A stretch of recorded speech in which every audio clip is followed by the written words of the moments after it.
Bonjour à tous, eh bien, on se retrouve pour un troisième JT tactique, donc ça sera le JT du mois de novembre.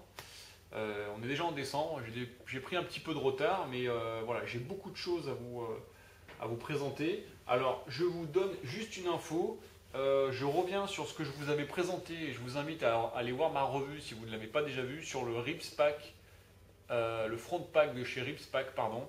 Euh, j'ai reçu un code promo de 40%. Donc voilà, j'affiche le code promo en bas. Il suffit d'aller sur le site, de passer commande et de rentrer le code promo et vous bénéficierez d'une remise de 40%. Donc c'est très intéressant. N'ayez crainte, les frais de port sont très très raisonnables, même si vous commandez depuis les US. De mémoire, j'avais payé entre 10 et 15 euros de frais de port. Donc 40% de remise. Et une dernière nouveauté sur ces sacs, ils sont maintenant disponibles en 4 tailles. Vous aviez avant la taille S et L. Aujourd'hui, vous avez la taille S, M, L et XL avec des tailles de harnais différents, sachant que les tailles S et M, les poches des tailles S et M auront une capacité de 8 litres, comme le mien, et les poches L et XL, une capacité de 11 litres. Si vous êtes dans mon gabarit, si vous faites 1m75 et moins de 80 kg, ne dépassez pas la taille M parce que ça taille relativement grand. Voilà pour le Rips Pack.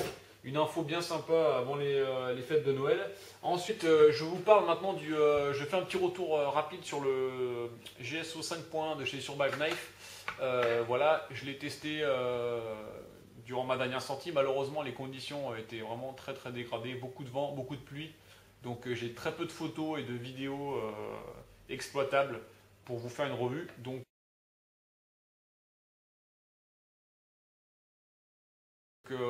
il faudra être patient, je vous ferai une prochaine vidéo là-dessus.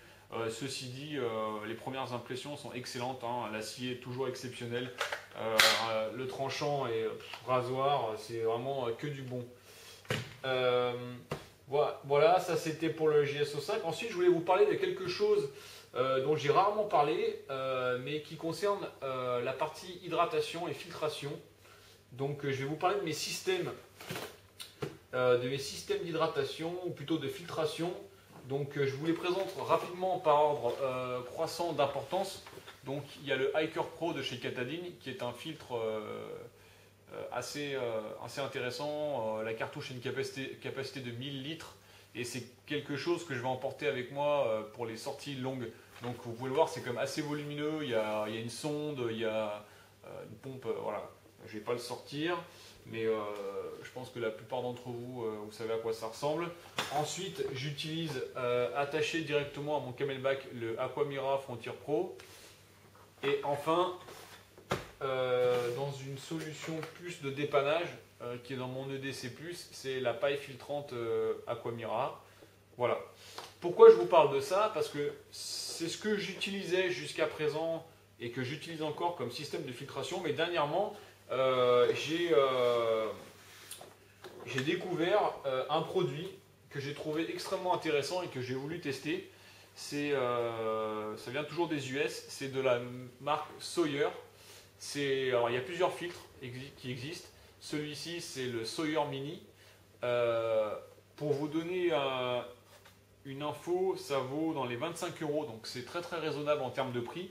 Pourquoi j'ai été séduit? Parce que finalement, c'est un kit qui est autosuffisant, c'est-à-dire qu'en fait, c'est quelque chose que vous allez pouvoir utiliser euh, tout seul.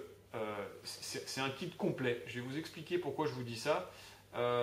Pour plusieurs raisons. La première, c'est que on peut l'utiliser. Donc, il y a plusieurs schémas derrière. Ça peut s'utiliser comme une paille.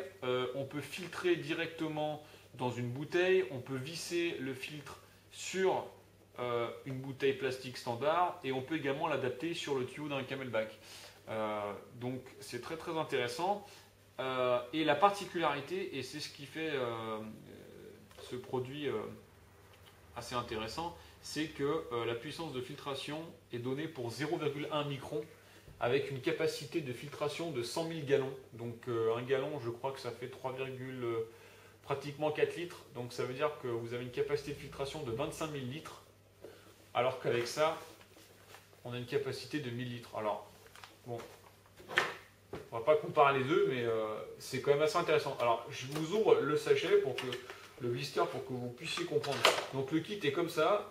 Il y a une valve qui est marquée, voilà. Donc il y a une flèche qui vous indique flow, le sens du flow de l'eau, donc le sens de direction de l'eau. Donc l'eau doit aller comme ça. Donc c'est-à-dire que voilà, le côté propre ici qui est protégé et le côté qui va recevoir l'eau souillée. Donc le kit il est hyper intéressant parce qu'en fait il est composé de plusieurs éléments. Donc tout est expliqué en fait, tout est expliqué sur la petite carte à l'intérieur, les différentes adaptations possibles. La technologie est aussi donnée. C'est une technologie qui est issue du milieu médical. En fait, c'est un filtre avec des microfibres et c'est ces fibres qui filtrent directement l'eau pour arriver à un filtrage à 0,1 micron. Donc c'est un filtre, comme la plupart des filtres ici, ce sont des filtres biologiques. Ce ne sont pas des filtres chimiques, c'est-à-dire qu'ils ne filtreront pas l'eau qui a été souillée chimiquement. Voilà, ça c'est dit. Donc le kit est composé de 4 éléments. Donc vous avez le filtre qui est ici.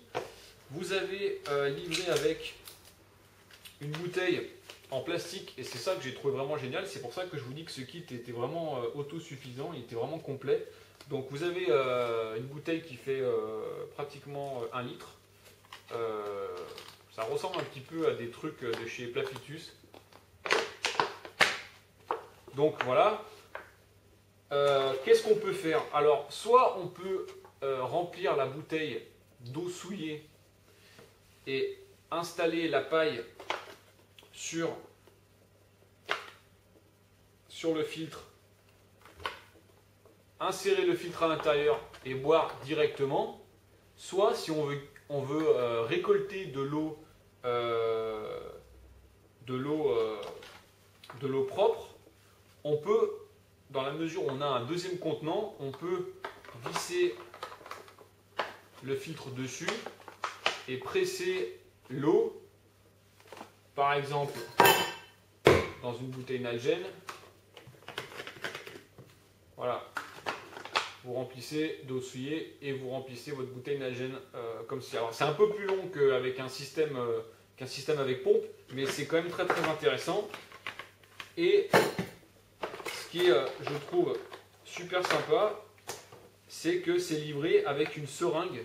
Et c'est ça qui donne cette longévité un petit peu au filtre et qui vous permet d'arriver à une capacité de 25 ml de filtration. C'est qu'une fois que vous l'avez utilisé, ben, vous pouvez purger en fait le filtre en tirant comme ça et ensuite vous videz la seringue. Alors ça va être testé très prochainement, donc idem, je vous ferai un retour exhaustif là-dessus, mais j'ai trouvé ce système hyper intéressant pour 25 €. En plus, vous pouvez le voir, même avec les 4 éléments, ça reste quand même relativement compact par rapport à quelque chose comme la Katadyn. 0,1 micron, je ne suis même pas sûr que le Hiker Pro soit donné pour 0,1 micron. 0,1 micron, c'est quand même c'est très très faible. Donc voilà. Ça sera testé, mais un produit super intéressant, le Sawyer Mini. Donc encore une fois, il y a d'autres filtres qui sont vendus. Celui-ci, c'est le plus compact et pour moi, c'est un des plus complets pour l'instant sur le marché dans cette gamme de prix. Voilà. Ça, c'était pour les filtres. Et enfin, dernièrement, je voulais vous parler d'une dernière petite chose que j'ai reçu de chez Camelback. Alors c'est la Camelback Bottle Pouch. Alors je ne sais pas si c'est une volonté de Camelback de se lancer dans les accessoires, mais je trouve certains de leurs sacs relativement intéressants, comme le Camelback Tri-Zip qui a été développé en partenariat avec Mystery Ranch et qui a un portage assez confortable. Je trouvais que ça manquait d'accessoires, donc je ne sais pas s'ils ambitionnent de devenir de faire du Maxpédition ou pas. En tout cas, voilà. La poche fait une capacité de pratiquement 1,5 litre. Elle est en Cordura 500 deniers. Elle est équipée de passants molles sur le devant. et de passant avec pression sur l'arrière. Donc elle va venir se fixer sur mon sac ici. Vous avez un zip sur la casquette, voilà, hop, qui permet d'ouvrir. Et la poche en fait elle n'est pas qu'en cordura, le cordura est doublé et elle est rembourrée avec une espèce de mousse. Alors je ne sais pas si c'est isolant, mais je pense que ça doit garder un petit peu l'eau au froid, ou du moins protéger ce qu'il y a à l'intérieur. Et vous avez un système de corde élastique qui va venir resserrer la bouteille si la bouteille dépasse. Mettons, si vous mettez une bouteille d'une capacité supérieure. Dedans, je fais rentrer ma Nalgene d'1 litre avec mon quart, sans problème. Voilà. Et j'ai trouvé ça intéressant dans la mesure où en fait c'est toujours délicat dans un sac de faire rentrer des objets de la forme d'une bouteille. Soit ça se balade, soit il faut avoir des poches pour les caler sur les côtés. Et malheureusement sur le Camelback Tri-Zip, la poche qui est prévue pour recevoir la Nalgene, qui est ici, c'est une poche qui en fait n'est pas tellement extérieure. Elle est vraiment plate et en fait le volume se crée à l'intérieur du sac, ce qui en fait réduit le volume intérieur. Donc pas très pratique. Voilà. Donc une poche assez intéressante. Encore une fois, pour le prix, la qualité, c'est du Cordura 500 deniers. Voilà, c'est super bien fait, c'est Camelback. Hein. Et il n'y a pas beaucoup de poches qui permettent de faire tenir une Nalgene et le quart. Alors le quart il rentre, mais bon, vous avez vu que je vais pas dire que j'ai forcé, mais bon, ça rentre quand même assez facilement et ça sort aussi assez facilement. Voilà. C'était tout. Et tant qu'à faire, je vais vous faire un petit teaser pour le prochain JT et vous montrer ce que j'ai reçu. Je vous en dis pas plus, ça sera présenté dans le prochain JT tactique et ça sera évidemment testé et commenté. Voilà, j'espère donc que ce JT vous a plu. Je vous dis à bientôt pour des prochaines revues.